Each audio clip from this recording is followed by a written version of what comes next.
Every year, over 11,000 crimes occur at gas stations in the US alone. But what if the scariest thing wasn't the crime rate, but something unexplainable? Have you ever encountered something strange at a gas station? Gas stations, ordinary, routine, and always open. But what happens when these pit stops turn sinister? From eerie shadows to unexplainable encounters, these seemingly mundane places often hide chilling secrets in plain sight. Gas stations are meant to be quick stops, yet for some, they've become the setting for unshakable nightmares. Here are a few chilling real-life encounters that show how these places can turn eerie in an instant.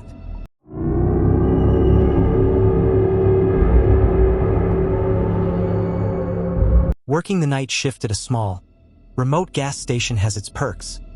It's usually quiet, and I have time to catch up on reading or listen to my favorite podcasts. But that all changed one unsettling night that I will never forget. It was a typical graveyard shift, and I was behind the counter, mindlessly scrolling through my phone. The gas station was bathed in the harsh glow of fluorescent lights, and outside, the darkness seemed endless. The only sound was the occasional hum of a car passing by on the highway in the distance. Around 2 a.m., I noticed a car pull up to one of the pumps. It was an old, beat-up sedan that looked like it hadn't been serviced in years. The driver, a tall, gaunt man with hollow eyes, stepped out and began to pump gas. Something about him made me uneasy, but I brushed it off as paranoia. After filling up, the man walked into the store. He moved slowly, almost deliberately, his eyes scanning the aisles. He picked up a few items and brought them to the counter. As I rang up his purchases, I couldn't shake the feeling that something was off. His gaze was intense, and he didn't say a word. He handed me a crumpled bill, and as I opened the register to give him his change, he leaned in closer and whispered, "Be careful. They're watching." Before I could respond, he grabbed his items and left, leaving me with a cold shiver running down my spine. As the night wore on, the uneasy feeling lingered. I tried to distract myself, but every creak and rustle made my heart race. Around 3 a.m., the lights flickered and then went out, plunging the gas station into darkness. The emergency lights kicked in, casting eerie shadows across the room. I grabbed a flashlight from behind the counter and checked the breaker box, but everything seemed fine. I returned to the counter, and that's when I saw it. A figure standing at the edge of the parking lot, just beyond the reach of the emergency lights. The figure was motionless, and I couldn't make out any features. My heart pounded as I watched, waiting for it to move or disappear, but it remained still, a silent sentinel in the darkness. I debated whether to call the police, but I didn't want to overreact. Instead, I locked the doors and tried to focus on my tasks. Minutes felt like hours, and the figure remained, a constant presence that made my skin crawl. Suddenly, the phone rang, startling me. I answered it, my voice shaky. There was no response, just heavy breathing on the other end. I hung up, my hands trembling. I decided to check the security cameras, hoping to get a better look at the figure. To my horror, the screen showed multiple figures surrounding the gas station, their faces obscured by shadows. They didn't move, just stood there, watching. Panic set in, and I knew I had to get out of there. I grabbed my keys and made a dash for my car, parked just outside the door. As I stepped outside, the figures closed in, their eyes glowing in the darkness. I fumbled with my keys, trying to unlock the car door, but my hands were shaking too much. Just as I thought they would reach me, a pair of headlights appeared, and a car pulled into the parking lot. The figures vanished instantly, as if they had never been there. The driver, an older man with a concerned expression, asked if I was okay. I nodded, unable to speak, and quickly got into my car. I drove away. The memory of those glowing eyes burned into my mind. I never returned to that gas station, and I still don't know who or what those figures were. But one thing is certain. I'll never forget the terror of that night, and the chilling warning that still echoes in my mind. Be careful. They're watching.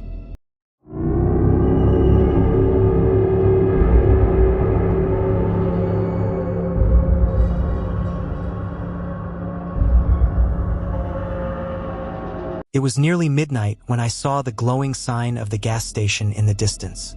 My fuel gauge had been screaming empty for the past 10 miles, and I was in the middle of nowhere. The highway stretched endlessly, flanked by dense forests that seemed to swallow the road whole. The gas station wasn't much to look at, just a single pump under a flickering light and a small convenience store with boarded-up windows.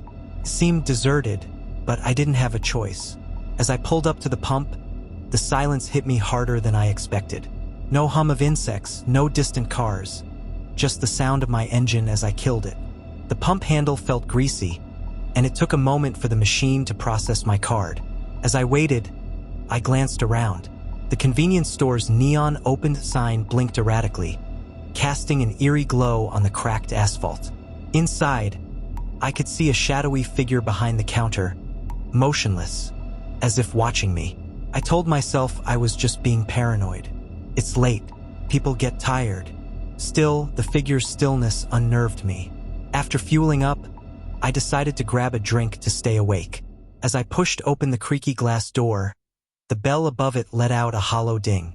The figure behind the counter turned out to be a man, though his face was hard to make out under the dim fluorescent lights. His eyes, however, were sharp, too sharp, fixed on me as if I'd walked in on something I wasn't supposed to see. "Late night drive?" he asked, his voice raspy and low. "Yeah," I muttered, grabbing a soda from the cooler. "Just passing through."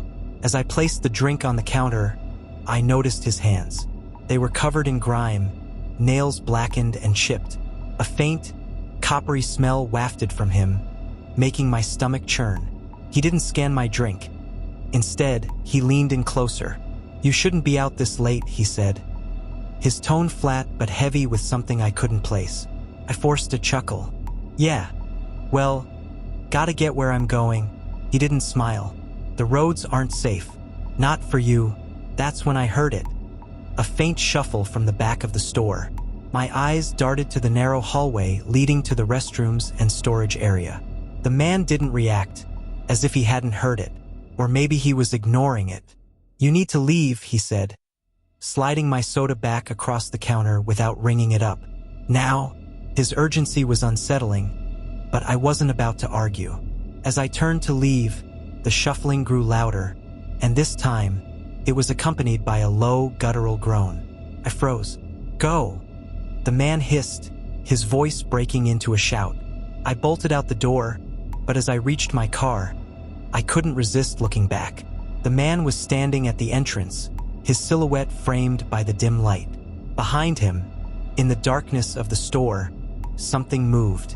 It was a shape, tall and gangly, with limbs that bent unnaturally. Its eyes gleamed like wet glass, reflecting the flickering neon. It took a step forward, and the man slammed the door shut, his face contorted in fear. I didn't stick around to see more. I jumped into my car, started the engine, and sped off without looking back. My heart was racing, and my hands shook on the wheel. About 10 miles down the road, I saw flashing red and blue lights in my rearview mirror. A state trooper was pulling me over. I rolled down my window, trying to steady my breathing as the officer approached. "Everything okay?" he asked, shining a flashlight into my car. There's something back at that gas station. The guy there, he said to leave, and I think..." My words tumbled out incoherently. The officer's face grew serious. "Which gas station?" "The one back on Highway 12, I said.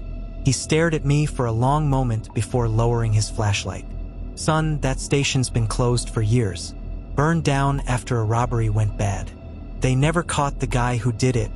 I blinked at him, my mind struggling to process his words. But I was just there. I fueled up. I talked to the guy. The officer shook his head. "You must be mistaken. There's nothing there but ashes." He walked back to his cruiser, leaving me sitting in stunned silence. I glanced at my fuel gauge. It was still full. But when I reached for the soda I'd bought, the passenger seat was empty. All that remained was the faint, coppery smell lingering in the air.